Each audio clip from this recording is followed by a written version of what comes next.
Amen.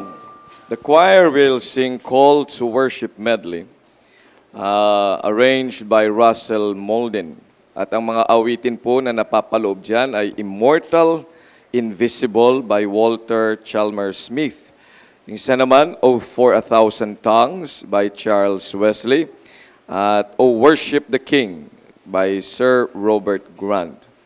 Ang mga mananampalataya ay dapat lamang nagpupuri lagi sa Panginoon.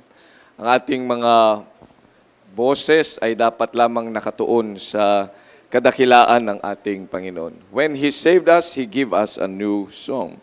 Ang solo ay aawit ng Tagalog version ng Near the Cross by Fanny Crosby. Sa cross mo, Panginoon. Ano yung ito'y sinulat ni Fanny Crosby at nakakatuwa kasi ang naglapat ng tunog ng awiting Near the Cross ay si Ginoong Doe. Okay. At ang isa sa hindi malilimutan na mga sagot sa tanong para kay Fanny Crosby, ang tanong kasi sa kanya ay, if you could have just one wish granted, what would it be? At ito ang sagot ni Fanny Crosby. If I could have one wish, I'd wish that I might continue blind the rest of my life. Bihira, no? Kasi bulag siya. Pero, yun pa rin yung wish niya, maging bulag pa rin.